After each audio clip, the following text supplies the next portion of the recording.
Hello, hello. All right. So I got the reveal of my halfpenny. There was a lot of good guesses, but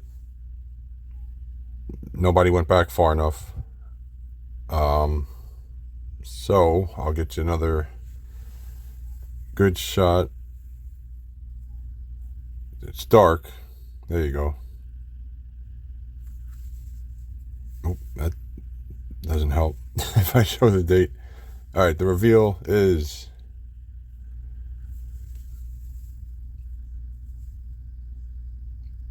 1775. Now it is cleaned, but to get a good example, I figured I'll go with the cleaned. But this is a King George III halfpenny. It has Britannia on the back.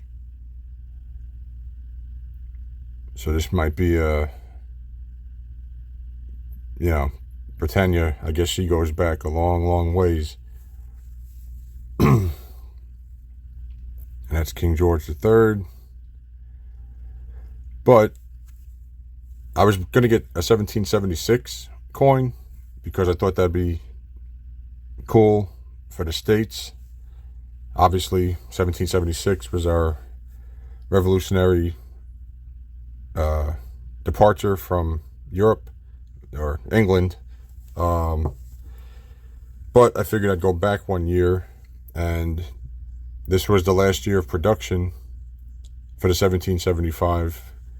They did 1770 to 1775. And this is the last year.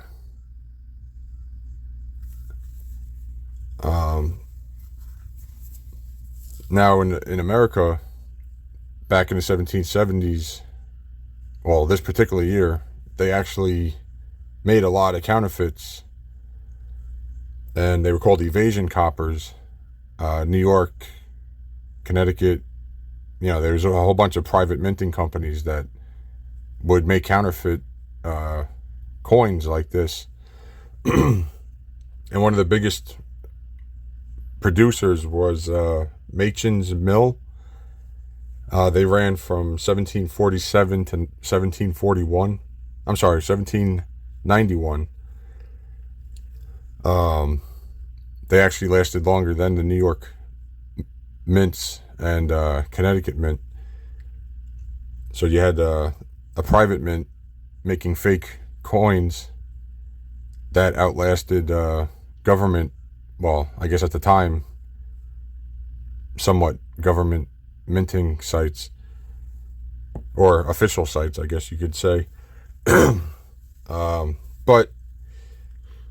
yeah, I just thought that was kind of cool. It was just a fun little piece to add to my collection. Now, I mean, this was pretty pricey. It was a couple hundred, even cleaned.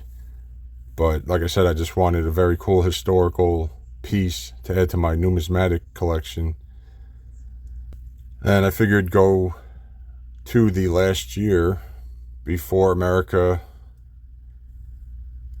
went on their own. So, 1775, if I can zoom.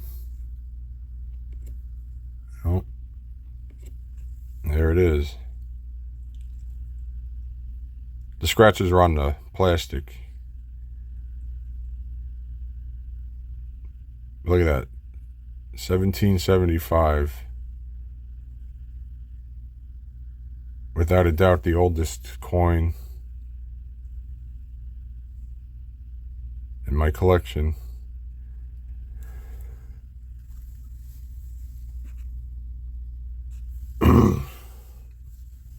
And then to go off of that, the only other halfpenny I have actually got from a family hand-me-down, because my grandfather was in World War II.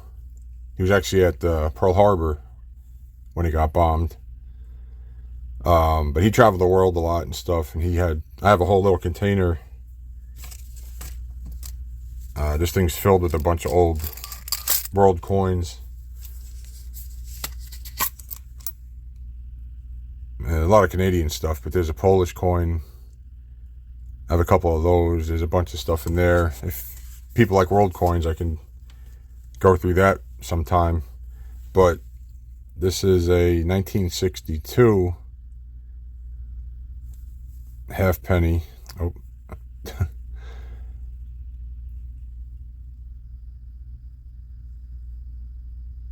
But, you know, nothing fancy here. This is, you know, they're not worth a whole lot, but they're still pretty cool. Because even these go back a long ways. I think like over 100 years with this boat on the back.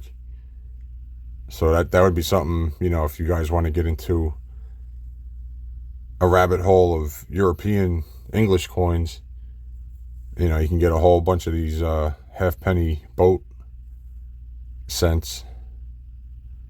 Well, penny. I don't think cents are actually a word in numismatics.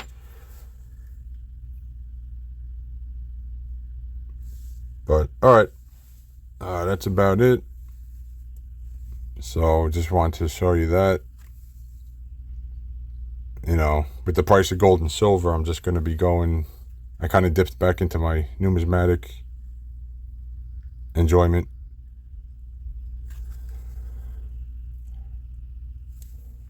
So, that should do it. And thank you for watching. I'll check you next time.